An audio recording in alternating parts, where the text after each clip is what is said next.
जय गुरु जी को चरण वंदना और गुरु जी की संगत को नमन।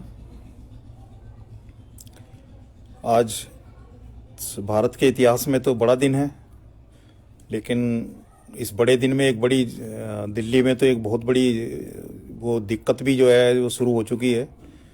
तो उस बीच में जो है ना हम आपके आमने सामने जो हैं, तो गुरु जी की मेहर है कि जो संगत गुरु जी के चरणों में आ गई, उस संगत को तो गुरु जी ने कम से कम ऐसी चीज़ों से जो है ना निजात दिला रखी है। और जब तक सीधे सीधे रास्ते इंसान चलता रहेगा तब तक तो कोई दिक्कत नहीं आनी, क्योंकि दिक्कत मेन वहाँ आती है कि जहाँ इंसान जो है ना अपने रास्ते से भटक के जो है ना गलत रास्ते की तरफ चलना शुरू कर देता है। तो गुरु जी के यहाँ जब शुरू में आना शुरू किया था तो होता क्या है कि कुछ ऐसी गुरु जी की कृपा रही या गुरु जी की लगन रही, उनका खिंचाव ऐसा रहा कि फालतू जो चीज़ें हैं, ज़िंदगी की जो फालतू चीज़ें हैं, फालतू लोग भी हो सकते हैं, कोई और एक्टिविटीज़ भी हो सकती हैं हमारी ज़िंदगी की, उनके लिए टाइम ही नहीं मिलता था। और टाइम ना मिलने का मतलब है कि वो ज़िंदगी से ऑटोमेटिकली हमें कुछ नहीं करना पड़ा किसी से पीछा छुड़ाने के लिए, कि जो हमारी ज़िंदगी में वायरस का काम करता है या हमारे लिए कोई परेशानी का सबब बनता है या कोई ऐसी परिस्थितियां जिनको हम खुद पैदा कर लेते हैं, मतलब उन चीज़ों से एकदम निकाल दिया। जो टाइम इधर उधर हम जो अपना खर्चा कर रहे थे जिसकी कोई वर्थ नहीं थी, वो टाइम जो है ना गुरुजी ने अपनी तरफ लगा के वो टाइम सारा 100% अपनी तरफ करना शुरू कर दिया।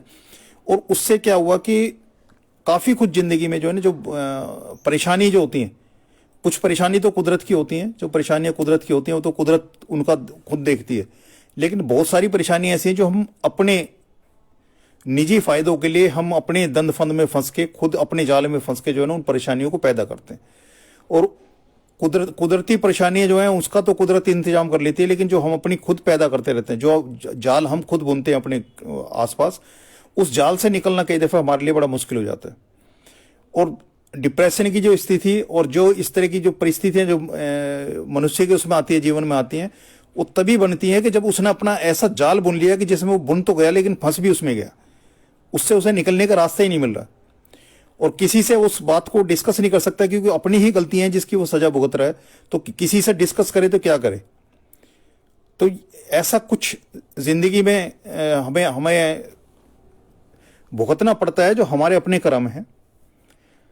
तो अभी यही था कि भाई मतलब गुरुजी ने जो अभी पीछे मेरे को माइंड में एक वो डाला था कि ना मेरे दोस्तों से दिक्कत है, ना दुश्मनों से दिक्कत है, मेरे कर्मों से खुद दिक्कत है। मेरे ना अपनों से दिक्कत है ना गैरों से दिक्कत है। जो परेशानी है वो मेरे कर्मों की है कि मैंने कर्म कुछ ऐसे कर दिए जिससे जिनकी परेशानियों को मैं कर रहा हूं। और ये कर्म जरूरी नहीं है कि आज की जो जिंदगी है, आज का जो जीवन है, इस जीवन में हमने क्यों, हो सकता है पिछला कोई हिसाब किताब है जिसका लेन देन चल रहा है। क्योंकि एक शब्द में वो जो व्याख्या चलती है उसमें क्लियर है कि एक साधु जो है उस पर ध्यान में बैठा हुआ है अपने, उसकी लो लग रही है प्रभु में, और एक चोर उसके आश्रम के सामने से निकल के जाता है। तो उस दिन वो बोलता है कि अगर आज मेरा अच्छा हाथ लगा तो मैं ये इसका आधा हिस्सा जो है ना इसको साधु को दे जाऊंगा। वो जाता है उस दिन राजमहल में, उसकी जो है एंट्री हो जाती है, वहाँ उसको चोरी में अच्छा हाथ में लगता है, वापसी उसी रास्ते से आता है और साधु अभी भी अपने उसमें ध्यान में बैठा हुआ है, और उसने जो है उसका आधा हिस्सा अपने वायदे के हिसाब से उसके कुटिया में रख के चला गया। जब सुबह ये राजा के वो जगह और वहाँ के सिपाही वगैरह इधर तो घूमे, तो उन्होंने देखा, और वो जो राजा का चोरी का माल था वो उसकी कुटिया से बरामद हो जाता है। वो उसको पकड़ के ले जाते हैं। साधु को नहीं समझ में आ रहा है कि उसने ऐसा क्या कर दिया जो मेरे को पकड़ा जा रहा है। और राजा के सामने गए, साधु वेश देख के, और राजा के वो जो कर्म था कि भी चोरी, एक साधु होकर जो चोरी करता है, जिसको ये कहते हैं कि उसने सब कुछ जो दुनियावी जो वो हैं, मोह माया ममता, ये सब कुछ त्याग दिया, और वो ऐसे कर्म में तो उसने बिना पूछताछ के, बिना किसी इंक्वायरी के उस साधु को मौत की सजा दे दी, मृत्यु दंड दे दिया। अब उसमें काल कोठरी में जो साधु बैठा हुआ अपनी उसको ध्यान लगाता है प्रभु पे, तो ये कहता है कि हे प्रभु, मैंने पिछले अपने 100 जन्म देख लिए, लेकिन पिछले 100 जन्म में भी मेरे को एक भी कोई ऐसा वाक्य मेरे को समझ में नहीं आ रहा कि जिसकी सजा ये मृत्यु दंड मेरे को मिल रहा है। ना ये मेरा कर्म था और ना पिछले 100 साल तक देख लिया मैंने ऐसा कोई कर्म नहीं जिसकी मृत्यु दंड की सजा मेरे को मिली है। लेकिन उसके बाद उसको आकाशवाणी होती है, उसको आदेश होता है कि 100 जन्म देख लिए, एक जन्म और पीछे चले जाओ। और एक पीछे जन्म जाके जब वो देखता है तो वो देखते हैं कि 5 साल का बच्चा है, और वो जो कांटा होता है, जो देसी कीकर का कांटा है, उस कांटे से एक छोटे एक कीड़े को किसी को बींध रहा है, वो खेल रहा है और उसके प्राण निकल रहे हैं। तो हमारे जो कर्म हैं वो हमारे जब 101 साल बाद भी वो हमें भुगतने पड़ेंगे। और इसलिए गुरुजी के यहाँ जो ये कहते हैं कि गुरुजी के जिसने भी गुरुजी के यहाँ मत्था टेका और जिसको गुरुजी ने अपनी शरण में ले लिया, उसके 90% कर्म तो गुरुजी काट देते हैं, लेकिन 10% इसलिए भुगतवाते हैं कि वो 101वें जन्म में जाके खड़े होके जो है हमें फिर भुगतने का मौका ना मिले। और यही गुरुजी की मतलब असीम कृपा है कि वो कर्म जो हमारे कांटे से भी नहीं कटेंगे, वो बड़ी आसानी से बिना किसी उसमें कोई एक्स्ट्रा एफर्ट्स लगाने नहीं हमें पड़ते कि उन कर्मों को भुगतने के लिए, क्योंकि वो गुरुजी हर पल हमारे साथ रहते हैं, उनको साथ में रह के भुगतवाते हैं। तो जिस तरह से दर्द जो है दवाई खाने से सेंसिटिवनेस का होता है, उसी तरह से ये है कि उनकी शरण में आने के बाद इतनी भयंकर से भयंकर जो चीजें हैं, जो हमारी मानसिक और शारीरिक जो रोग हैं, परेशानियां हैं, वो इतने आराम से हम सह पाते हैं और उससे निकल पाते हैं, क्योंकि वो उसमें गुरुजी की कृपा और गुरुजी की ब्लेसिंग्स जो है ना साथ होती हैं, जो उसको बड़ी आसानी से बड़ी कंफर्टेबली जो है ना उस जोन से हमें निकाल देती हैं। गुरुजी के यहाँ एक है कि एक कोई आता है, जैसे मैं गुरुजी के यहाँ आना मैंने शुरू किया, मेरे दोस्त हमारा एक रवैया था कि भाई हफ्ते में एक बार जो है एक दिन दोस्तों में आपस में बिताया करते थे। जब गुरुजी ने अपनी शरण में ले लिया तो फिर वो 5 दिन जो है ना वो गुरुजी के हो गए। सुबह से अपने ऑफिस से ही बस एक ही चीज ध्यान रहती थी, शाम को कब 6 बजे और कब भागे और कब वहाँ एम्पायर स्टेट जाके वहाँ बैठूं। और मन में यही होता था कि सबसे पहला एंट्री करने वाला, गुरुजी के दर्शन करने वाला मैं हूं। ये एक अंदर भाव हुआ करता था। तो रास्ता भी पूरा उसकी रेड लाइट और ट्रैफिक जाम भी जो ना बड़ा दुश्मन लगता था उस टाइम पे। और एक ही भाव लेके चलता था कि पूरा दिन इस इंतजार में था कि कब 6 बजे और कब मैं ऑफिस से निकल के भागूं और मैं वहां मतलब दरबार में उसमें उससे पहले 7 बजे से पहले मैं बैठा हूं। और जो पहले जो घुसने वालों में उसमें मैं हूं, गुरुजी के दर्शन मेरे को हो साक्षात। वो एक लगन थी जो गुरुजी ने ऐसी एक लो लगाई कि जिसको मतलब बयान नहीं किया जा सकते कि उसको कैसे उसको वो करें, लेकिन अंदर एक ही चलता था सारे दिन। जो गुरुजी के शब्द थे वो उसमें ऑफिस में उसमें कंप्यूटर में लगा के उसको सुनना और साथ साथ काम करना, वो इतना अच्छा रिदम बनता था। और कई दफे जो लिखा जाता था कंप्यूटर में, जो लिखा जाता था उसको रीड आउट करता था तो लगता था कि क्या ये सोच मेरी है। तो कहीं और भी जो मेरे साथी थे वो कई दफे उसको पढ़ते थे तो वो भी यही कई दफे पूछते थे, कहने जी ये आपने मतलब ये लिखा है। एक ऐसी दिमाग की एक ऐसी विजन जो है ना इतना क्लियर हो गया कि मेरे को भी कई दफे पढ़ने में ये लगता था कि क्या मतलब ये मेरी सोच है जिसको मैंने इस पे किया है। लेकिन क्योंकि सबसे अच्छा वो था कि गुरुजी के इधर शब्द चल रहे हैं, आसपास का माहौल में क्या चल रहा है क्या नहीं चल रहा है उसका कोई ख्याल ही नहीं, सिर्फ कंसंट्रेशन क्या है गुरुजी के शब्द और साथ में जो काम मैं कर रहा हूं। वो बेस्ट टाइम हुआ करता था जब शब्द चल रहे हो साथ में गुरुजी का वो कर रहा हूं। तो एक बार ऐसे ही मेरे ऑफिस में जो मेरे इंचार्ज थे, तो एक दिन बातचीत हुई हमारी, तो मैंने बताया कि ऐसे गुरुजी के यहाँ जाते हैं। तो उन्होंने भी गए वो एक बार। फिर उनके किसी फ्रेंड का फोन आया उनके पास एक दिन, तो उस दिन हमारा जाना था वहाँ गुरुजी के यहाँ। बड़े मंदिर की बात थी। तो गुरुजी के यहाँ जब जाना था तो उन्होंने अपने दोस्त से बोला कि जी ये बिलायती राम जी के अंकल के जो है ना गुरुजी हैं और वहाँ जाते हैं। तो मेरे मुंह से निकला मैंने कि मेरे अकेले के गुरु नहीं है, जो उनको मानता है वो सबके गुरु हैं, वो गुरु सबके हैं। तो इसी चीज को जब उनको वो चीज कन्वे की कि अंकल ऐसे से बोल रहे हैं, तो उन्होंने सीधा सा वो कहने लगे जी एक बार हम भी जाएंगे गुरुजी के यहाँ। तो फर्स्ट टाइम जब जा रहे थे तो उनके बड़े भाई साहब थे, उनको कोई हेल्थ इश्यू था, जो इतना लंबा सफर जो है वो मतलब ये रमेश नगर जो है दिल्ली का, वहां से और उधर जाने का था बड़े मंदिर में। तो उनको ये था कि उनको कुछ यूरिनल कुछ प्रॉब्लम थी और कुछ दिक्कत थी तो बड़े भाई को भी लेके जा रहे थे, और शायद उन्हीं की वजह से जो वो गुरुजी के यहाँ जाना चाह रहे थे। तो जब वो लेके जा रहे थे तो उन्होंने अपना बताया, डे 1 का एक्सपीरियंस उन्होंने बताया था कि हमें ये लग रहा था कि बड़े भाई साहब तो ना इन चीज़ों में मानते नहीं थे, कहीं आने जाने का इस तरह का नहीं था, और इतनी जगह भटक लिए थे कि मतलब विश्वास भी डगमगा गए थे कि इस दुनिया में कोई ईश्वर नाम की भी कोई चीज़ है। कई दफ़े ऐसे हालात हो जाते हैं, हम अपनी परेशानी से इतने परेशान होते हैं कि हर जगह से निराश होकर वापस लौटना पड़ता है। तो हमें यही लगता है कि कहीं ऐसा, ये जो कहते हैं कि कोई ईश्वर शक्ति है, कोई जो इस दुनिया को चला रही है और सबके दुख सुख में साथ रहती है, तो क्या हमारे लिए नहीं है? क्या हमारे दुख की जो है, हमारी जो अंदर की जो आंतरनाद जो है, क्या उनको सुनाई नहीं देता? क्या हमारे को ऐसे फेज से निकालने के लिए वो हमारी कोई सहायता नहीं करेगा? तो ऐसे हालात बहुत बार बनते हैं। तो उन्हें अंकल के भी साथ ऐसा था। तो उन्होंने बताया कि हमें ये लग रहा था कि जो एक तो थोड़ा सफ़र जो ज़्यादा था, तो उनकी हेल्थ स्टेट के हिसाब से उनको थोड़ा सा था कि भी ये इतना चल पाएंगे नहीं चल पाएंगे। तो उन्होंने बताया, वो चले गए। जो उनको हेल्थ इशू था वो भी मंदिर भी चले गए, वहाँ चाय प्रसाद हो गया, लंगर प्रसाद हो गया, जैसे नॉर्मल प्रोसेस में वो करके वापस आ गए। तो जो दिक्कत उन अंकल को थी वो दिक्कत उनको नहीं आई, जैसे उन्होंने बताया कि, और फिर उन्होंने जो एक उनके अंदर चिड़चिड़ापन सा हो रहा था कि थोड़ा सा भी वेट करने का उनका नहीं होता था, थोड़ी देरी हो जाए तो एकदम से उनको एक झुंझलाहट सी होती थी, वो ऐसा कुछ नहीं हुआ, बड़े कंफर्टेबली हुए। और वो जो डॉक्टर ने उनको बताया था कि भी कुछ टाइम है, जो सेवा कर सकते हो वो कर लो, बाकी जो है इनके पास बहुत ज़्यादा टाइम नहीं है। वो पूरे 1 साल जो है ना गुरुजी के यहाँ उनका आना जाना रहा, गुरुजी के यहाँ मत्था टेका।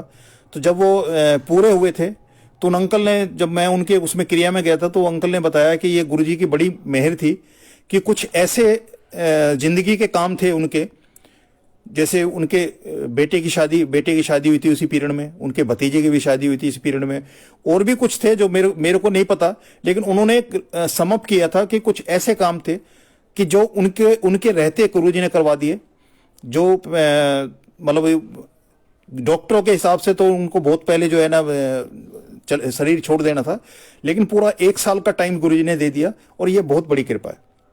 तो सारी दुनिया की हम दौलत को इकट्ठा कर लें, सारी दुनिया को हम सारे जितने भी तंत्र मंत्र हैं सबको कर लें, लेकिन जिंदगी मिलना सबसे बड़ी अहम चीज़ है। जिंदगी और उसके साथ हेल्थ। अगर हमें कोई कष्ट भी है लेकिन उसका दर्द नहीं है, तो हम जो है उस दर्द को आसानी से सह जाएं, तो कष्ट भी वो कष्ट नहीं लगता। मेरे साथ जो मेरे दोस्त थे तो उस समय क्या होता था कि उनसे मिलना जुलना जो है थोड़ा डाइसी हो गया, मतलब मिल ही नहीं पाता था, बहुत कम टाइम था। तो वो जब भी फोन करते थे तो एक अवस्था हुआ करती थी, या तो मैं मंदिर जा रहा होता था, या मंदिर में होता था, या मंदिर से वापिस आ रहा होता था, क्योंकि 5 दिन का एक प्रोसेस था, और 2 दिन जो होते थे उसमें सेवा के लिए जो होता, तो लगभग 7 दिन जो है ना गुरुजी ने अपने उसमें रखा। और जिंदगी की बहुत ऐसी चीजें जिनमें मैं इन्वॉल्व रहा, गलत कुछ नहीं था, लेकिन ये लेके चलो कि जिंदगी के एक बिना लक्ष्य के जो है ना एक उसमें पथ पे चला जा रहा था। ये नहीं पता लक्ष्य क्या है, क्या मैंने करना है, क्या कहाँ मैंने जाना है, कहाँ मेरी पहुंच है, क्या मैंने पाना है, कुछ ऐसा नहीं था। तो उन सारी चीजों से एक तरफ करके गुरुजी ने अपनी उसमें अपने पथ पे जो है ना वो कदम दर कर चलवाने का जो है अभ्यास कराया। तो उसमें वो दोस्तों के साथ जो है वो उस तरह का जो वीकली जो मेरा एक होता था वो होना बंद हो गया। तो मेरे दोस्त एक वो कहता कभी फोन करता, कहने लगा भाई तेरे तो अच्छे गुरुजी है हुए और हमारा तो दोस्त ही छीन लिया। तो मैं उनको यही बोलता था, मैंने कि गुरुजी ने मेरे को एक अच्छी जगह बुलाया है, और मेरे को बुलाया है तो आप सबके लिए भी ओपन है, आप सब भी आओ। तो नॉर्मली क्या होता है कि हॉस्पिटल में हुआ, थाने में हुआ, कोर्ट में हुआ, आदमी कहता है जब दिक्कत होगी तब जाएंगे। ऐसी जब हमारे कोई तकलीफ होगी, कोई दुख होगा, कोई परेशानी होगी, तब जो है प्रभु की याद ज्यादा आती है। अच्छे टाइम में तो उसको याद करना ही नहीं है, क्योंकि अच्छा टाइम तो हम हमारी वजह से आया है, और बुरा टाइम उनकी वजह से आया है। तो वो मेरे बार बार कहने के बावजूद भी जो है उनका कोई ऐसा मन नहीं था। एक दोस्त था जो मेरे साथ जो है ना गुरुजी के यहाँ एम्पायर स्टेट में साक्षात जो है ना गुरुजी के दर्शन करने गया, लेकिन वो एक बार 2 बार के बाद जो है ना फिर नहीं गया। बाद में मैं बोलता था मैं भी चलना है, तो वो कह रहा मेरे अंदर से आवाज नहीं आ रही।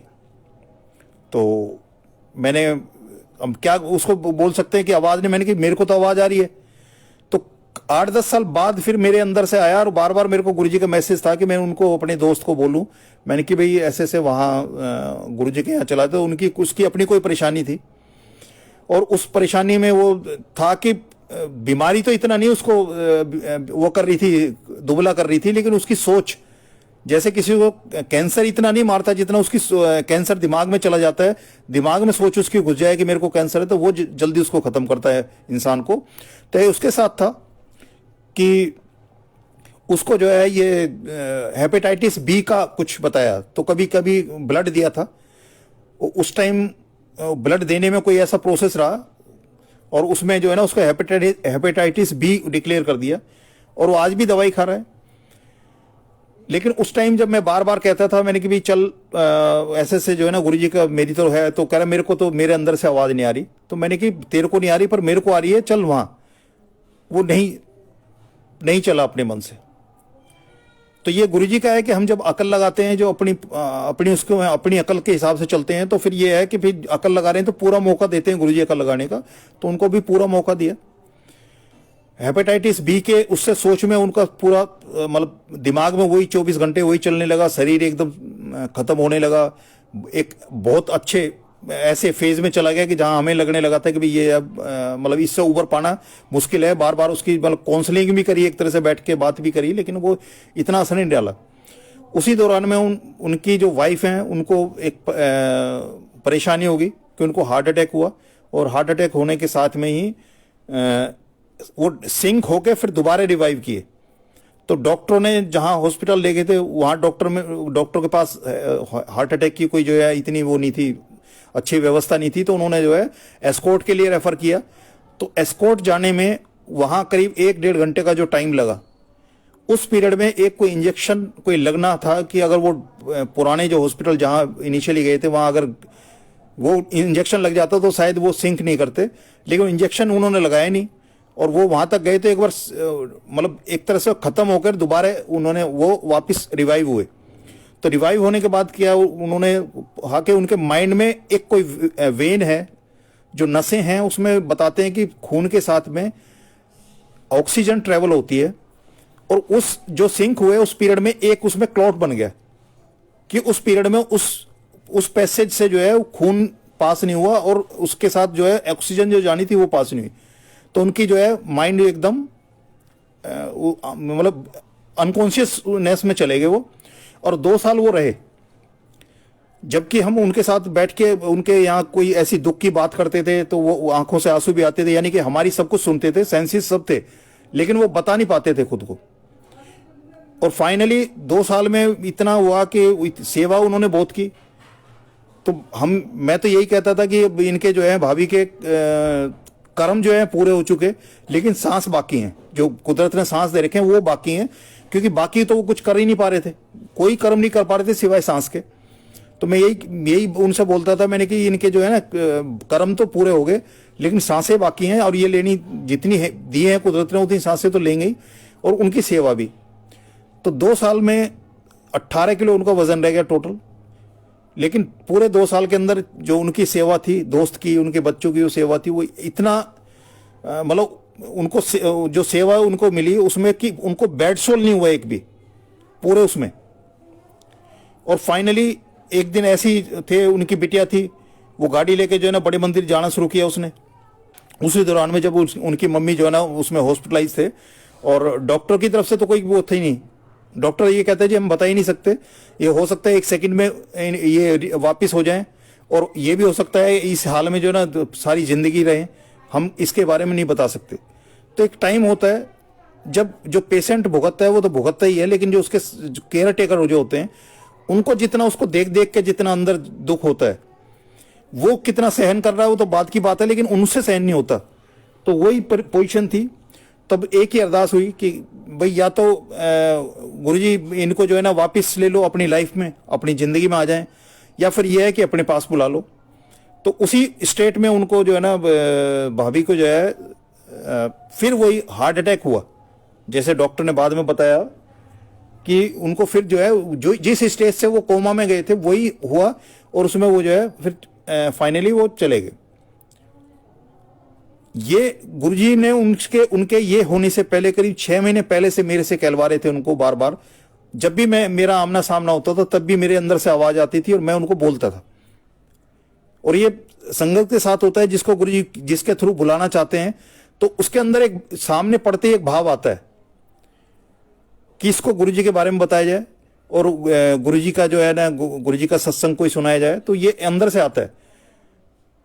हमें नहीं पता उसकी परेशानी क्या है, लेकिन महाराज को पता है क्या परेशानी है और वो क्यों उसको बुलाना चाहते हैं, उसका कल्याण कैसे करना चाहेंगे, हमें जरिया बनाते हैं। ये भी बड़ी कृपा है। एक हमारे साथ सेवा में अंकल हैं, उनके यहाँ कोई वो बिजनेसमैन है, तो उनके यहाँ कोई बिजनेस पर्पज से किसी बंदे ने विजिट की थी उनके यहाँ। तो ऐसी बातचीत, जब वो बिजनेस की बात करने आया था तो वहां गुरुजी के दर्शन लगे हुए थे उनके ऑफिस में।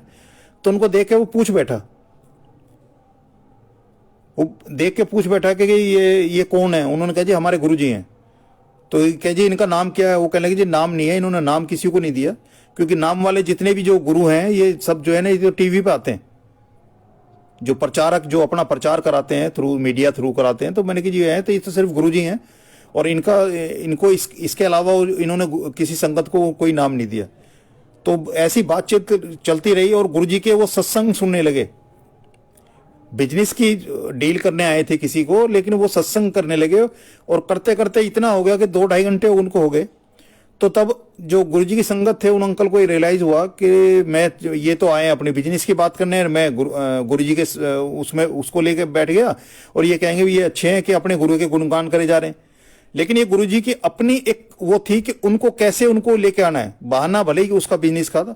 जब 2.5 घंटे गए तो उन्होंने अंकल ने बोला कि अंकल चलो गुरुजी के बारे में फिर बाद में बात करेंगे, अब आप जिस काम से आए थे वो काम बताइए। वो कहने लगा नहीं आज तो बस यही काफी है।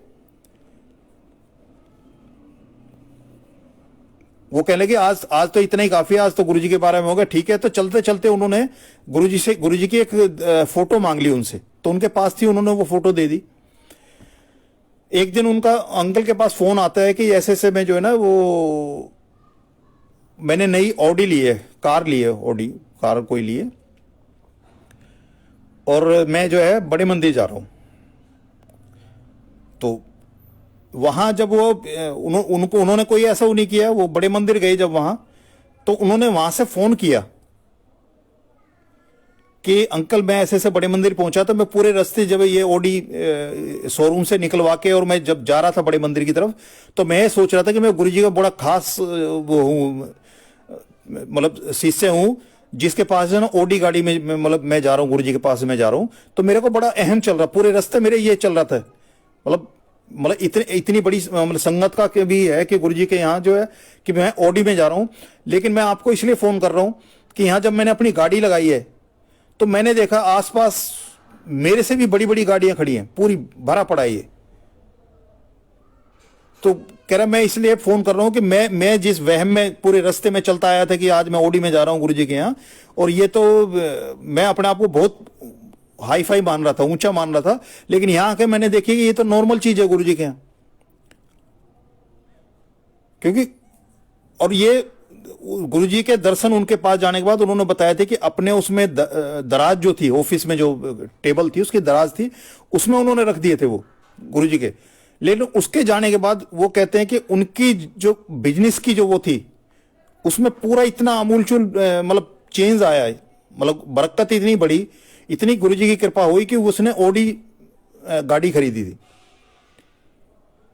तो ये है कि वो करने वहां बिजनेस आया था, पर ये बहाना तो वो गुरुजी का था कि गुरुजी के दर्शन उसको दर्शन देख के उसने उनके बारे में पूछ लिया और बस फिर गुरुजी की जब जहां गुरुजी आ जाते हैं उसके बाद तो फिर गुरुजी हैं, बाकी वहां कोई दूसरी चीज होती नहीं है। मैंने पहले भी एक बार सत्संग सुनाया था कि मेरी बिटिया जब उसको कैंपस प्लेसमेंट के लिए गया था मैं लेके नॉर्थ कैंपस में, तो वहां जब उसका टर्न आया तो आईटी सेक्टर में था, तो वो जब वो अंदर गई, अंदर से बाहर आई तो मेरे से कहने कि पापा चलो। मैंने क्या हुआ? कह रहे पापा वो जो मेन सब्जेक्टिव जो होता है जिसमें जो है ना 20 मिनट आधे घंटे जो है ना पूरी खाल खींची जाती है बच्चे की, पूरा है, मैं सारा वो करके आई थी, लेकिन मैं उस वाले उसमें जो है जो भी इंटरव्यू लेने वाले थे उन्होंने उसके बारे में पूछा ही नहीं, और मेरा तो होना ही नहीं है इसमें। मैंने कि हुआ क्या फिर? कहने लगे कि मैंने जो है ना अपने उसमें हॉबीज में लिखा हुआ है कि शब्द लिसनिंग और मेडिटेशन। तो एक इंटरव्यू करने वाले ने उसने पूछा, कहने लगे जी आपकी अभी उम्र जो है इस एज में तो लोग पब में जाते हैं, क्लब्स में जाते हैं, ये इस तरह के गाने सुनते हैं, इस तरह के माहौल में रहते हैं, तो तुम्हें ये अभी इतनी छोटी सी उम्र में जो है ये ऐसे कैसे हो गया कि भाई आप मेडिटेशन है, शब्द लिसनिंग है? तो उसने कहना, मैंने बताया कि ऐसे ऐसे गुरुजी हैं हमारे, तो उन्होंने वहां भी उन्होंने वो शुरू कर दिया कि भाई कौन से गुरु हैं, क्या हैं, कहाँ हैं, क्या है, क्या उनका सिस्टम है, वो सब कुछ बात करने लगे। तो वो जब सब्जेक्टिव पे आना चाहें तभी फिर वो गुरुजी के बारे में कोई ना कोई बोल बैठे उनमें से, और वो गुरुजी के बारे में बताना शुरू कर दे। गुरुजी की जो उसको उस समय तक सत्संग थे या गुरुजी की जो ब्लेसिंग्स उसको पता थी, वो सब उसने बयान करना शुरू किया। पूरे टाइम वो गुरुजी के उसी में हुआ। पूरा इंटरव्यू में जो बेस इंटरव्यू का बेस था या जो उसका बेस था, उसमें सारे में गुरुजी रहा। गुरुजी के अलावा वो कहीं नहीं आए, घूमे फिरे गुरुजी पे, सब्जेक्ट का कुछ नहीं पूछा उन्होंने। तो बिटिया ने आगे बताया था कि ये मेरा तो होना ही नहीं है, क्योंकि मैंने जिसकी नौकरी, जिस तरह की नौकरी करनी है उस नौकरी के बारे में तो कुछ पूछा ही नहीं गया। तो मैंने उसको बताया, मैंने कहा सुबह से यहाँ बैठे हैं, तो थोड़ी देर बाद रिजल्ट आ जाएगा, तो रिजल्ट सुन के चल लेंगे, जाना तो घर ही है आपको, और तो कुछ करना नहीं है, होगा नहीं होगा तो बाद की बात है, और कंपनी आएंगे उसमें देख लेना।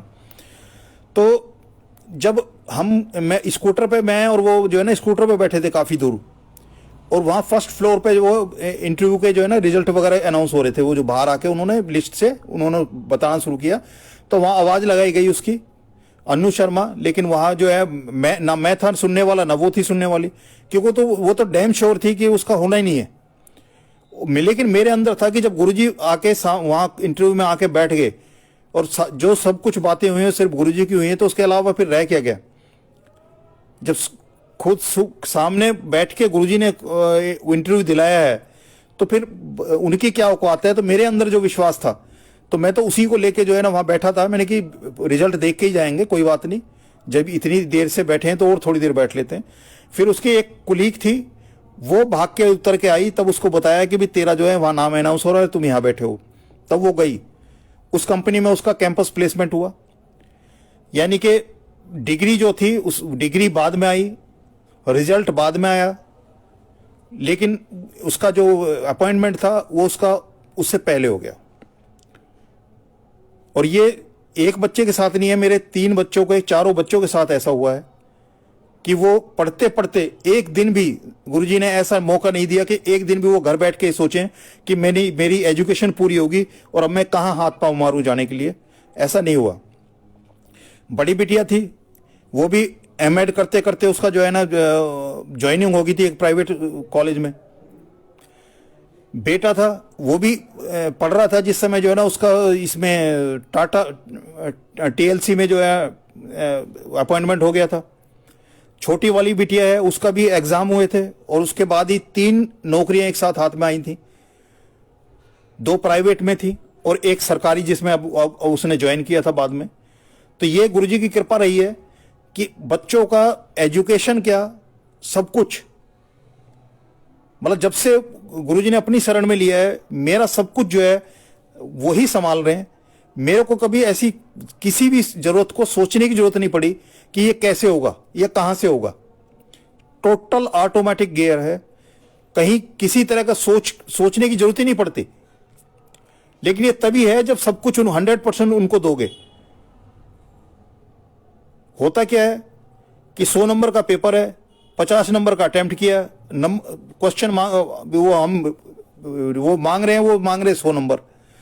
तो जब हम उसको 50 नंबर तक हमने कर दिया, 50 नंबर का अटेम्प्ट कर रहे हैं, तो 50 नंबर जो छोड़ के आए तो वो तो हमारे हाथ में रह गए, वो तो हमने दिया ही नहीं। तो वही विश्वास की बात है कि विश्वास कब होगा? हमारी श्रद्धा, विश्वास और जो आपकी जो है आस्था, ये सारी चीजें हमारे अंदर की हैं। इसके लिए बाहर कहीं नहीं जाना, अंदर से ही वो जागृत होती है, अंदर से ही वो भाव पैदा होते हैं, वो विश्वास पैदा होता है, वो श्रद्धा पैदा होती है। और उसी जैसे जैसे इनका लेवल बढ़ता है वैसे वैसे जो है समर्पण का जो है वो सीधा आ जाता है। और आज जैसे मंगलवार है, सुबह वो सुन रहे थे, हनुमान जी का वो सुन रहे थे, तो एक उसमें बातचीत में जब ये चला था मैंने कि हनुमान जी एक गुरु नानक देव जी का चलता है कि वो आगे चले जा रहे थे गुरु, और पीछे जो है ना पूरी संगत उनकी जा रही थी। तो पीछे जो है तांबे के ढेर आए, और तांबे के ढेर को पलट के जो है ना महाराज ने बोला, कहना भाई मैं तो फक्कड़ आदमी हूँ, मेरे पास तो कुछ है नहीं भाई, जिस ये तांबे के ढेर हैं, जिसकी जरूरत है अपने ले जाओ। तो जो तांबे की लालच में उनके पीछे आए थे, उन्होंने तांबे भरे और अपने वापस मुड़ लिए। उसके बाद चांदी के ढेर आए, कुछ संगत वहां से चांदी भर के वापस चलेगी, कुछ फिर सोने के ढेर आए, सोने की लेके संगत वापस चलेगी। तो जिस चाह में, जिस इच्छा में, जिस चीज को हम मांगते हुए जाते हैं पीछे, जब वो मिल जाती है तो मुड़ लेते हैं। जैसे वो संगत मुड़ती जाती है, जो जिस चाहत में वो उनके पीछे जा रहे थे, जैसी वो चीज उनको मिली वैसी वो मुड़ लिए। तो वो जब लास्ट में अंत में जो चले जाते हैं, तो अंत में एक लहना सिंह जो है ना वो पीछे रह जाते हैं। तो मुड़ के बोलते हैं, कह भाई सब लोग जो है जिन जिन की जरूरत थी, जो भी जरूरत थी, सब अपना वो भर भर के ले गए, अपना काम चला रहे हैं। तो तू भी अपने वापस मुड़ जाता, तू मेरे पास क्या आ रहा है, मेरे पास क्या है। तो उसने यही बोला था कि ना तो मेरा परिवार है, ना मेरी कोई इच्छा है, ना मेरी कोई डिमांड है, आपके अलावा मेरा कोई नहीं है, जो भी कुछ है आप है, तो मैं कहां जाऊं। तब जब उन्होंने देखा कि इसने टोटल सरेंडर है इसका, कि इसने अपने आप को पूरी तरह से मेरे को समर्पित कर दिया है, तो वो कह रहा है कि आपके अलावा मेरा कोई नहीं है, तो मैं जाऊं कहां। तो तब उन्होंने उनको गले लगाया, और अंग लगाने के बाद जो है वो अंगद देव जी का उनका नाम मिला, और इतनी बड़ी जो है ना उनको गुरुजी ने मतलब अपने एक तरह से उस पर बैठा दिया पायदान पे। तो ये गुरु की महिमा है। ऐसे हनुमान जी थे। हनुमान जी ने जब से रामचंद्र जी को वो के साथ रहे, उसके बाद जब वो सब कुछ होके माता सीता को लेकर रामचंद्र जी वापस अयोध्या भी आए, वहां से सब आने के बाद सबको वापस कर दिया। लेकिन जब हनुमान जी की बारी आई, तो हनुमान जी का एक ही था कि इस सृष्टि में, क्या इस ब्रह्मांड में पूरे उसमें जो है ना आपके अलावा मेरा कोई नहीं है। क्योंकि वो भी उनका एक टोटल अपना समर्पण था। और तब यही था कि चाहे लक्ष्मण कहीं चले जाएं, भरत कहीं चले जाएं, शत्रुघ्न कहीं चले जाएं, माता कहीं चली जाए, लेकिन हनुमान जी जो है ना रामचंद्र जी के साथ ही रहें, और साथ ही हैं। तो ये अगर सेवा का दूसरा नाम है तो हनुमान जी है, कि हनुमान जी जिस तरह से पूरी अपनी तरह से समर्पित थे, और जो आज्ञा दे दी, जो राम की आज्ञा होती थी, उस आज्ञा से एक बाल के बराबर भी दाएं बाएं नहीं जाते थे। एक उसमें प्रसंग है कि जब माता सीता की खोज के लिए उनको भेजा गया था, तो सबसे ज्यादा संभावना दक्षिण में थी, क्योंकि जो जटायु राज ने जो बताया था रामचंद्र जी को कि भाई इस दक्षिण की तरफ जो है वो रथ गया है जिसमें माता सीता को लेके गया है। तो उन्होंने सबसे जो सशक्त जो वो थे ग्रुप था, उसमें जिसमें हनुमान जी साथ में थे, जामवंत जी थे और अंगद थे, वो सब थे। तो उनको दक्षिण दिशा में भेजा था माता सीता की खोज करने। तो जब माता सीता की खोज करने वो गए, ये समुद्र पार किया, अंदर गए, विभीषण के माध्यम से उनको पता लगा कि ऐसे से माता सीता जो है वो इसमें अशोक वाटिका में है और पूरे पहरे में है। वहां वो गए। वहां जाने के बाद जब उन्होंने माता सीता को अपना परिचय दिया, और परिचय में भी ये नहीं बताया कि मैं हनुमान हूं, उन्होंने सीधा बोला है कि मैं प्रभु राम का सेवक हूं। और उन्होंने अपना परिचय दिया, अंगूठी से अपनी पहचान बताई कि मैं पहचान लें कि प्रभु की अंगूठी है ये। जब वहां गए तो माता से उन्होंने एक ही चीज बोली थी कि मैं मतलब ये इनको सबको मार के सबसे यहां करके आपको ले जा सकता हूं, लेकिन प्रभु की आज्ञा नहीं है। प्रभु की आज्ञा सिर्फ इतनी है कि आपका पता लगाऊं, मैं आपसे मिल लिया, लेकिन मेरी इससे आगे नहीं है। मैं कर सकता हूं ये काम, लेकिन इसको नहीं है। क्योंकि उनका एक अपना एक और उद्देश्य था, उनको ये भी वो करना था कि जो दुश्मन है सामने, जो जिसने टकराने की वो की है और माता सीता के अपहरण किया है, उसकी ताकत कितनी है। तो अगर वो वहां से माता सीता को ले जाते, तो एक तो प्रभु की आज्ञा नहीं थी। कुछ सेवक का काम है कि जो उसने आज्ञा, उनकी आज्ञा, गुरु की आज्ञा हुई, तो जो आज्ञा है उस आज्ञा से एक कदम भी दाएं बाएं नहीं होना, जितनी आज्ञा है उतने तक ही उसको रखना है। तो उन्होंने फिर अंत में चलने से पहले जो है ना बोला कि माता मैं समुद्र लांग के आया हूं, इतना परिश्रम किया है मैंने, तो मेरे को भूख लगी है। तो तब वो माता ने बोला कि ये पेड़ों के फल तो खा लोगे, लेकिन यहाँ जो राक्षस पहरे पे हैं तो ये बड़े दुष्ट हैं। तो उन्होंने कहा माता आप आज्ञा दे दो, तो मैं इनकी मेरे को कोई परवाह नहीं है। यानी कि वानर रूप में आज भी हम देखते हैं सबसे उद्दंडी होते हैं। वो किसी की आज्ञा या बंधन में बंधने इतना आसान नहीं, बांधना उनको आसान नहीं है। लेकिन वहां हनुमान जी ने उन पेड़ों के फल भी माता की आज्ञा होने के बाद ही उनको खाया, और जिस पेड़ के फल खाए वो पेड़ भी तोड़ के जो है उसमें फेंकते रहे साथ साथ। तो जब वो ब्रह्म फांस में बंध के वो जब रावण के पास गए, उसका कि इसका है कौन, ये मतलब रावण कौन है, उससे शक्ति क्या है, उसको परखने के लिए जब उसके दरबार में गए तो रावण ने उससे 2-3 सवाल किए। एक तो कौन है, उसने बताया कि मैं राम का दूत हूं, राम का सेवक हूं। दूसरा बताया कि भाई तुम ठीक है भाई, तुमने भूख लगी थी फल खा लिए, लेकिन पेड़ क्यों तोड़े। तो उन्होंने एक ही चीज बताई थी कि भक्त जो हैं पहले भगवान को प्रसाद चढ़ाते हैं, तो मैंने भी उन वृक्षों के फल जो है ना पहले प्रभु को भोग लगाए थे, फिर जब वो प्रसाद बन गए, प्रभु को भोग लगने के बाद जो प्रसाद है, वो कह रहे पहले उनको फलों के भोग लगाए, फिर भक्त प्रसाद ही पाते हैं, और तुम उस प्रसाद के पात्र न थे। रावण को बोला कि क्योंकि तुम उस प्रसाद के पात्र न थे, क्योंकि तुम्हारे कर्म ऐसे नहीं है, तुम जो दुष्कर्म कर रहे हो इसलिए तुम उस भगवान के प्रसाद के पात्र नहीं थे, इसलिए उन वृक्षों को मैंने तोड़ दिया। अक्षयवध का उन्होंने बताया था कि सबको अपना तन प्यारा है, जब उसने मुझको मारा था तो मैंने भी उसको मारा है।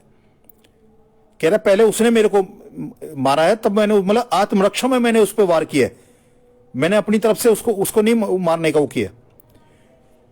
फिर तीसरा, जब वहां वो था, जब रावण ने उसको स्थान नहीं दिया तो पूंछ का बताते हैं करके, और उसके ऊपर बैठे थे, उससे ऊंचे आसन पे बैठे थे। तो ये जो सेवक का भी जो सेवा जो है, मतलब हनुमान जी का अगर देखा जाए, जिस तरह लैना सिंह जो थे वो टोटल गुरु जी के लिए, गुरु के उसमें समर्पित थे, और उस समर्पण से ही उन्होंने जो है ना वो पदवी पाई जो सालों से जो जप रहे थे, जो सालों से उनके साथ थे, वो भी उसको नहीं रह पाए। तो एक बार उनसे पूछा था लैना सिंह जी से, उन्होंने पूछा था कि महाराज आप जो है ना कुछ दिन से आए और आपको जो है ना ये अपने वर्गा बना दिया उन्होंने, और हम इतने सालों से हैं। तो उन्होंने एक ही क्वेश्चन पूछा था कि आपने गुरु महाराज को क्या मतलब सोच के जो है ना, क्या सोच के आप वो मानते थे, क्या मानते थे। तो उन्होंने कहा हम तो महापुरुष मानते थे, संत मानते थे। तो उन्होंने कहा आप संत मानते थे, महापुरुष मानते थे, तो आपको जो है वो संत बना दिया। तो कहने लगे आप क्या मानते थे, कि मैं रब मानता था, एक ओंकार मानता था। तो कहने लगे आप जो मानते थे आपको वो बना दिया। तो वो यही है कि आपका मानने का वो क्या है। तो वो मानना भी वो समर्पण में ही आता है कि उन्होंने संत माना तो उनको संत की पदवी दे दी, और जिन्होंने टोटल अपने आप को उनको सौंप दिया, उनको अपना ही एक रूप बना दिया। तो यही वो है, वो भाव, जो भाव उनको जो है रिझा सकता है। हमारा जो समर्पण है वही उन तक जा सकता है और वही उनको रिझा सकता है। बाकी फूल माला, धूप बत्ती, अगरबत्ती, प्रसाद, ये सब तो हमारे लिए गुरुजी ने छोड़ रखा है। वो भोग लगा के प्रसाद के रूप में तो हम ही संगत को सबको वो बांट देते हैं, उसमें अपने पास उन्होंने क्या क्या रखना है। और ये भी प्रसाद में भी जैसे ना कोई खट्टा होता, ना मीठा होता, ना कड़वा होता, ना अन्न होता, ना नमक होता। बहुत सी संगत जो है गुरुजी के यहाँ आने लगते हैं तो तब यही होता है कि प्रसाद में कुछ भी आ जाता है। मेरे को गुरुजी ने लहसुन खिलाना वहीं सिखाया, प्याज हुआ, लहसुन हुआ, जो भी कुछ चीज़ है, तो वो गुरुजी जो है ना इस तरह का कोई विचार नहीं था। तो जिस तरह से हम पहले उन चीज़ों में फंसे हुए थे कि वे प्याज नहीं खाएंगे, लहसुन नहीं खाएंगे, ये नहीं करेंगे, वो नहीं करेंगे, तो वहाँ गुरुजी के यहाँ के क्या कि प्रसाद में कोई, प्रसाद का मतलब प्रसाद है।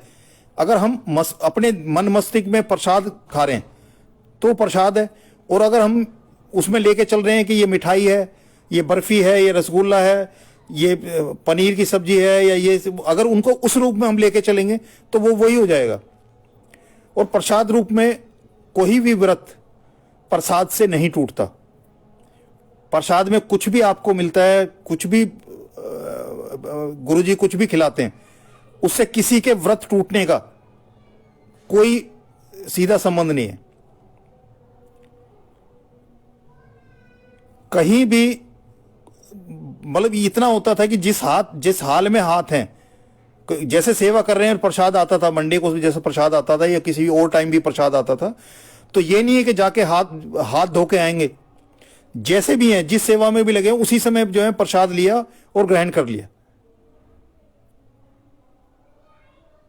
क्योंकि इसमें महाशिव पुराण में अभी पीछे वही था कि प्रसाद, जिसका प्रसाद है, प्रसाद को लेने के में अगर हम क्षणिक भी विलंब करते हैं तो उस प्रसाद का तो है ही है, पर जिसका वो प्रसाद है उसका भी वो जो है एक तरह से अपमान है। अगर हम एक क्षण के लिए भी हम विचार करें कि प्रसाद लें या ना लें, तो जिसका वो प्रसाद है वो प्रसाद का भी और उसका भी। और गुरु जी एक एक कण जो खाने को बोलते थे यही है कि प्रसाद है तो उसका हर कण हमारे लिए जरूरी है, कि उसका हर कण हमारे काम का तो है। बाकी किसी के काम का होगा या नहीं होगा इसका कोई वो नहीं है, लेकिन हमारे लिए दे रखा है। जैसे डॉक्टर के सामने जब तक हमारा सरेंडर नहीं होता, जैसा डॉक्टर बताता है, जिस तरह से डॉक्टर बताता है, जितनी खुराक वो बताता है, जिस चीज से लेने बताता है, जो परहेज बताता है, वो सारा कुछ अक्षरतः हम जब करते हैं तब जाकर डॉक्टर जो ये कहता है कि ये बीमारी जाएगी, तब वो जाने के चांसेस होते हैं। अगर हम अपनी मर्जी से परहेज करें, अपनी मर्जी से वो दवाई खाएं, अपनी मर्जी से इंजेक्शन लगवाएं, अपने तरीके से सब कुछ करेंगे, तो फिर डॉक्टर जो बोल रहा है वो नहीं होगा। और ज्यादातर हमारे साथ यही होता है कि हम डॉक्टर के साथ कंसल्टेशन भी करते हैं, लेकिन डॉक्टर जो बताता है हम उसको भी पूरा नहीं करते। और ऐसी प्रसाद है, दवाई और प्रसाद जो दे रहा है, जो देने वाले उसको पता है कि इसको कितना लेने से किसका क्या भला होने जा रहा है। तो इसीलिए प्रसाद का जो है वो ग्रहण करने का है कि पूरा ग्रहण करें, क्योंकि मालिक को पता है कि इस प्रसाद से हमारा क्या कल्याण कराना चाह रहे हैं। जो प्रसाद देके जो हमारे शारीरिक कष्टों का निवारण करने के लिए जो उन्होंने एक व्यवस्था बनाई है, तो वो भी तभी है। लेकिन ये भी सही है कि खाली गुरुजी के प्रसाद में ही कृपा नहीं है, उनके सिमरन में, उनके सत्संग में, उनके जो शब्द सुनवाते हैं उसमें, उनकी जो सेवा बख्शते हैं उसमें, और उसके बाद जो लंगर की जो व्यवस्था गुरुजी ने की है उसमें। ये 5 सब्जेक्ट हैं गुरुजी के उसमें, और पांचों ही जरूरी हैं, पांचों ही जरूरी हैं। और अभी लॉकडाउन से लेकर अभी इस पीरियड में, अभी कुछ टाइम से जो है ना गुरुजी फिर आमने सामने बैठ के जो है ना सत्संग सुनने और सुनाने का मौका दे रहे हैं। लेकिन इस लॉकडाउन के पीरियड में यही था कि लंगर जो है ना, गुरुजी ने जो पहले इस लॉकडाउन से पहले एक था कि संगत में सिर्फ एक ही चीज थी, लंगर लंगर लंगर, जो कुछ है सब लंगर में है। वो गुरुजी ने एक प्रैक्टिकल करके दिखाया है कि इस पूरे पीरियड में सत्संग हुए हैं और वो प्योर सत्संग है। अब जैसे आज गुरुजी ने मेरे को बैठाया, उसमें एक भी शब्द नहीं सुनवाया, ना मुझे ना आपको। पहले क्षण से ही जो है ना सत्संग शुरू हुआ और लास्ट तक वो सत्संग ही होगा। अभी इस पूरे पीरियड में सत्संग है, शब्द भी साइड हुआ, और साथ में जो है ना आपका लंगर भी साइड हुआ। सिर्फ सिमरन और सत्संग और सेवा जो मेरे को बख्शी कि गुरुजी अपना सत्संग सुनवा रहे हैं, और आप लोगों को बख्शी कि आपको सुन रहे हैं, आप लोग गुरुजी का सत्संग सुन रहे हैं। ये वो सेवा है, मानसिक सेवा, जिसमें हम जहां बैठे हैं, जिस अवस्था में बैठे हैं, मैं भी कर सकता हूं और आप भी कर सकते हो। तो दो जो चीजें थी शब्द से, एक जितने भी सत्संग ऑनलाइन हुए या हो रहे हैं, उसमें शब्द जो है वो मिसिंग है, लंगर मिसिंग है। लेकिन जो मेन अहम चीजें, अहम पार्ट हैं, वो जो मेन सब्जेक्ट हैं, और क्योंकि इन पांचों में से ऑप्शनल सब्जेक्ट तो कोई भी नहीं है, सारे कंपलसरी सब्जेक्ट हैं। लेकिन जो डिसेंडिंग ऑर्डर है वो यही है कि सिमरन, सत्संग शब्द, सेवा और लंगर। और ये गुरुजी ने प्रैक्टिकल किया है कि जो हम उल्टा लेके चल रहे थे कि पहले शब्द, ये अपना लंगर, फिर शब्द, सत्संग जब शुरू होता है, ज्यादातर सत्संग में जब सत्संग शुरू होता है, लंगर शुरू हो जाता है, तो लंगर पे ध्यान, सत्संग गायब। तो वहां शब्द, लंगर और सत्संग, सुनो ना सुनो उसको कोई ज्यादा अहमियत नहीं होती, मतलब सत्संग के लिए जाते हैं, लेकिन जब सत्संग का टाइम आता है तो सत्संग में हम उठ उठ के चलने लग जाते हैं। तो ये इस पीरियड में गुरुजी ने उस चीज को प्रैक्टिकल किया है कि उसकी डिसेंडिंग ऑर्डर किया है। उनके उसमें पहले नंबर पे एक पे क्या है, सिमरन है। वो किसी भी अवस्था में, कहीं भी, कैसे भी, किसी भी हाल में आप जो है कर सकते हो। उसके लिए कोई बाइंडेशन नहीं है, कोई टाइमिंग नहीं है। 24 घंटे, एक घड़ी, आधी घड़ी, आधी घड़ी की भी आधी घड़ी हो जाए, जितना भी हो जाए, आप मतलब आप सत्संग जो है सब सिमरन कर सकते हैं। शब्द है, ये भी कुछ भी करते हुए इसको सुना जा सकता है। सत्संग कंसंट्रेशन की चीज है। सत्संग तो बैठ के होगा, इसमें चलते फिरते, उठते बैठते जो है ना सत्संग ना सुनाया जा सकता है ना सुना जा सकता है। सेवा है, वो भी है, उसमें सत्संग ये शब्द चल भी रहे होंगे तो साथ में सेवा भी चल सकती है। लंगर है, वो भी उसके साथ चल सकता है। एक सत्संग गुरुजी का ऐसा है कि इसमें सत्संग मतलब प्योर सत्संग ही है, वो कंसंट्रेशन की है। उसका एक एक शब्द जो गुरुजी बुलवाते हैं, कहलवाते हैं, उसमें से एक भी अगर बीच में से कोई कड़ी मिस हो जाती है तो उस पूरे सत्संग का हो सकता है अर्थ का वो मायने ही बदल जाए। तो ये गुरुजी का अपना एक तरीका है हमारे ब्लेस करने का और कल्याण करने का। एक जो है गुरुजी दो शब्दों से जो है ना वो करते थे, ब्लेस करते थे सबको, जायश कर और कल्याण किता। जब गुरुजी ऐश कर बोलते हैं तो हम जो चीज हमें अच्छी लगती है जिंदगी में, हम उसको करने लगते हैं कि हमें लगता है कि जिस काम में उसका मन लगता है वो सही है या गलत है, बाद की बात है। लेकिन जिस काम में मन लगता है और गुरुजी ने बोल दिया जा ऐश कर, तो हम जो है ना उस काम को करने लगते हैं। अब गुरुजी की परमिशन होगी, अब तो ऐश करें। ज्यादातर हम अपनी जिंदगी में अपने ऐबों को ऐश मानते हैं।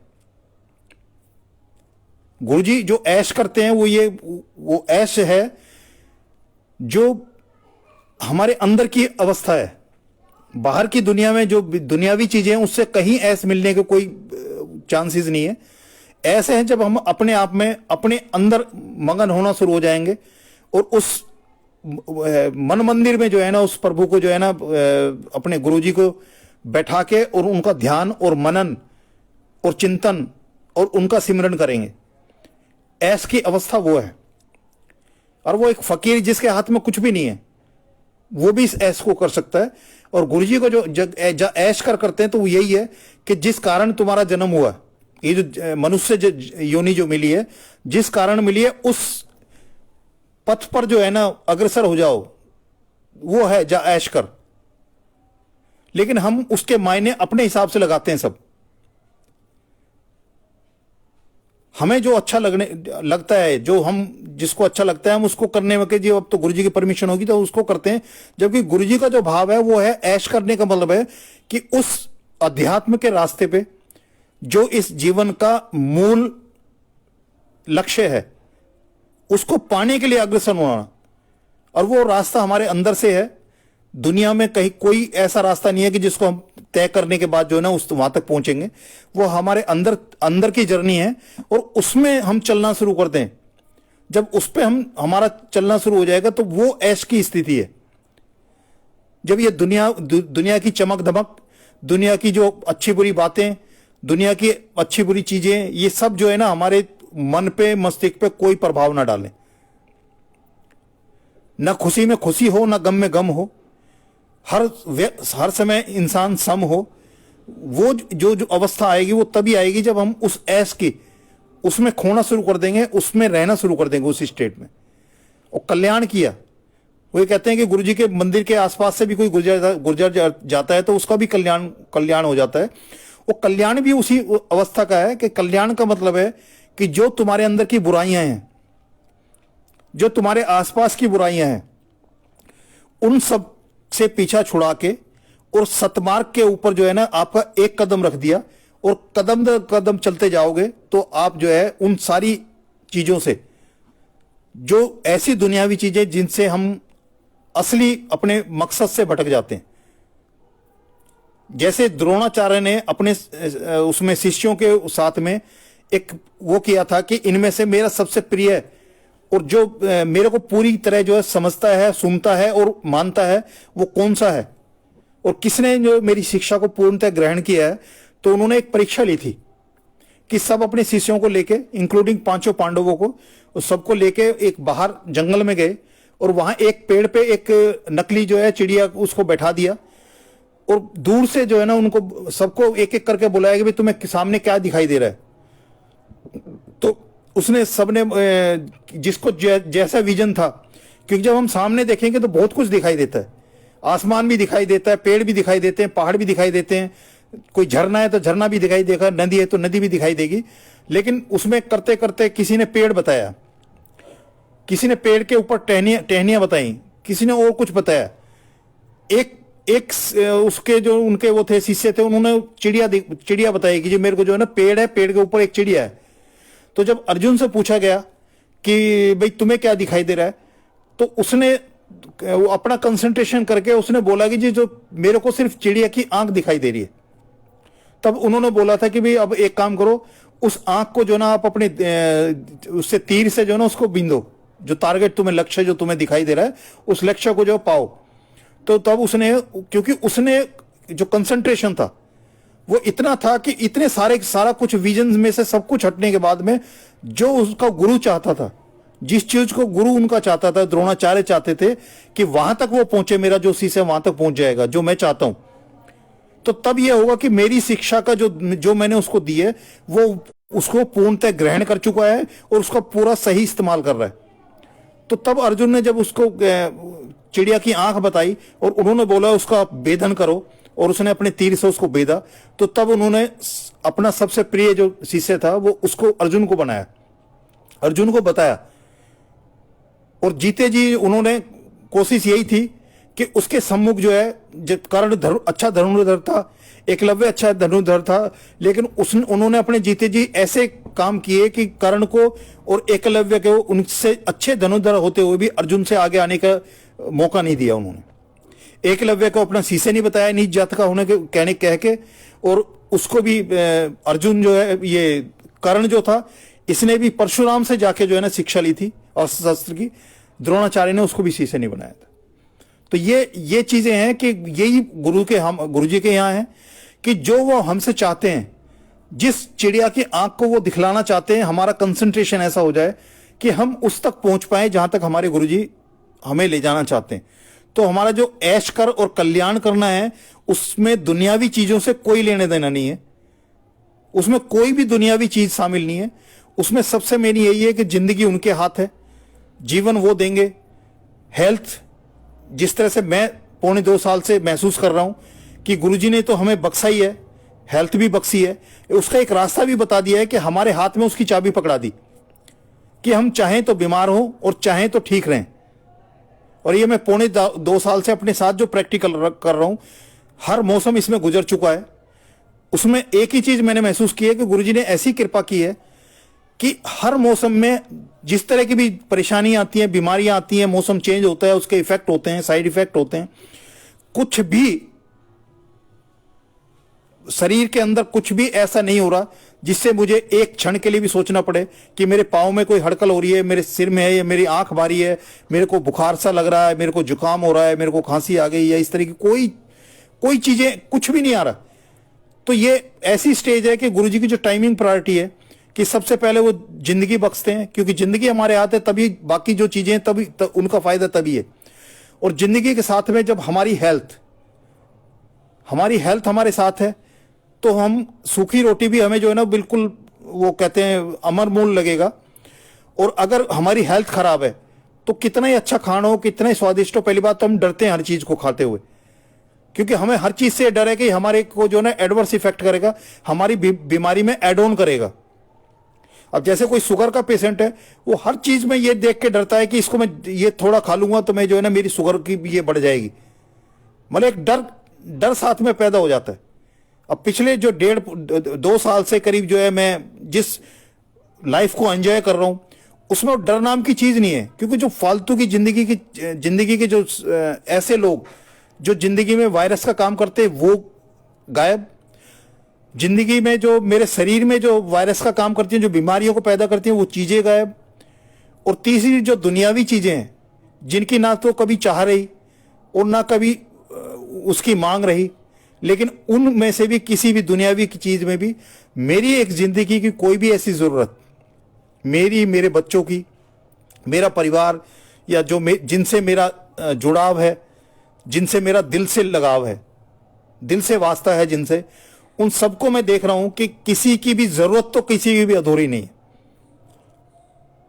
और ये गुरुजी का है कि गुरुजी को की संगत को अगर कोई किसी तरह की कोई टोन, कोई टारगेट करके कोई बात बोलता है, तो वो चाहे संगत को उसको महसूस हो या ना हो, या उसको वो हाथ के हाथ माफी दे देता है कि ये जो कह रहा है भाई ये जाने, लेकिन गुरुजी उस चीज को बिल्कुल 100% उसका प्रैक्टिकल वो करते हैं। और ये मेरे साथ हो चुका है।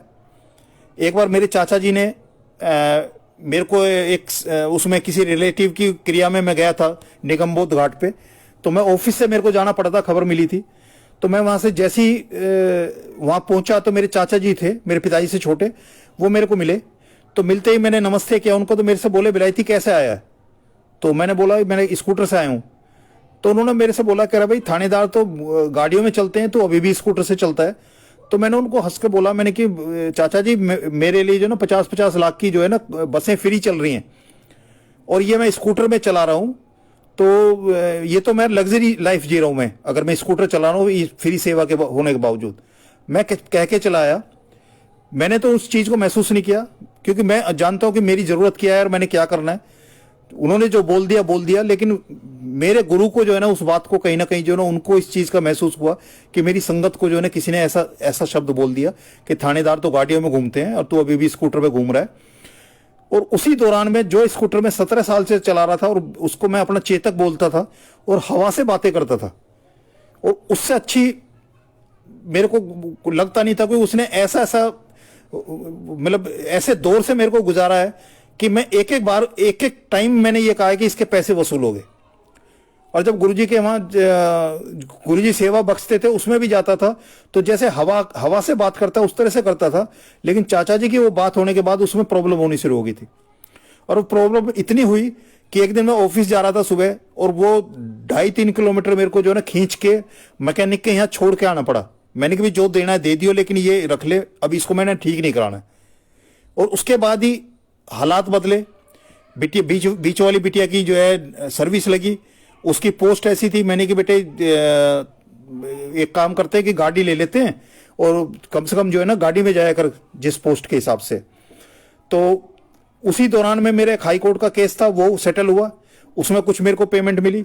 तो वो करके जो है ना गुरुजी ने वो उसी पीरियड में, जिस साल में बड़ी बिटिया की शादी कराई 2010 में, उसी पीरियड में 21 नवंबर 2010 को जो है ना गुरुजी ने गाड़ी भी लेस की।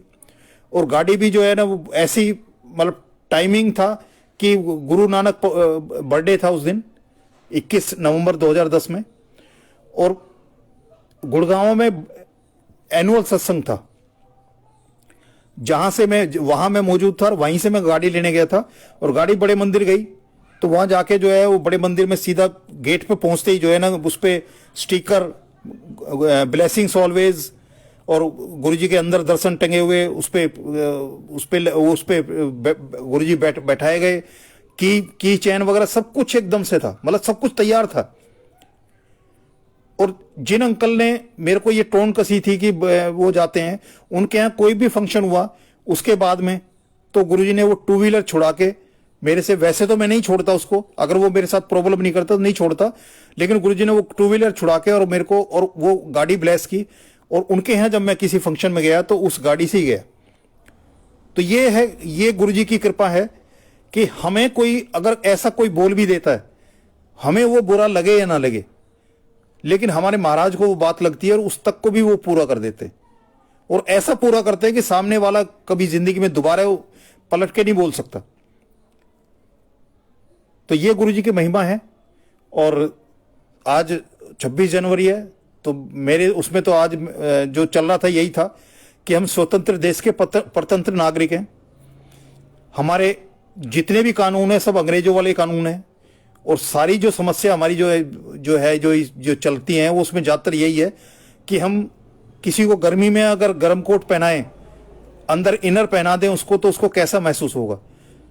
मौसम और वक्त के हिसाब से जब कोई चीज़ की जाती है तो वो अच्छी लगती है। तो ये वो अंग्रेजों का टाइम था, स्वतंत्रता तो मिली लेकिन मानसिक रूप से हम परतंत्र रहे। और वही चीज़ है, जब तक मानसिक रूप से स्वतंत्र नहीं होंगे, वो स्वतंत्रता क्या है कि जब तक राष्ट्रीयता वाली बात है कि हर काम करने से पहले जब तक हम राष्ट्र के बारे में नहीं सोचेंगे, हर कर्म से पहले, कि कुछ भी करने से पहले अगर उसमें यह सोचे कि हमारे देश को तो कोई नुकसान नहीं है, तो तब तक वो ये सही वो नहीं होगा। और उस समय किसी भी कानून को तोड़ने की किसी की कोई जरूरत ही नहीं होगी। जिस तरह से हम गुरु की आज्ञा को मानते हैं, अक्षरत आज्ञा को मानते हैं, उसी तरह से उसको माना जाएगा। तो बस वहीं से यह है कि कम से कम जो है हमारी सामाजिक दिक्कतें, हमारे आर्थिक दिक्कतें, हमारे जो देश की दिक्कतें हैं, हमारे परिवारों की दिक्कतें, वो दिक्कतें तभी खत्म हो जाएंगी जब हम अपने आप को, अपनी समय और सीमा को जान के चलते चले जाएंगे। जब हम अपनी समय और सीमा को भूलते हैं तो तब हमारे साथ दिक्कतें ज्यादा होती हैं। कि कोई नियम है, चाहे वो प्रकृति का नियम है, चाहे कोई देश का नियम है, कोई समाज का नियम है, जब तक हम उस नियम के अंदर हम रख के अपना कोई काम करेंगे तो कोई दिक्कत नहीं होती। जैसे उससे हम बाहर निकलते हैं और अपने मन की करने लगते हैं, उनकी अनदेखी करते हुए, वहीं से हमारी समस्याएं शुरू हो जाती हैं। जय गुरु जी। आगे कभी गुरु जी का आदेश होगा तो आपके सम्मुख पेश होऊंगा। जय गुरु जी।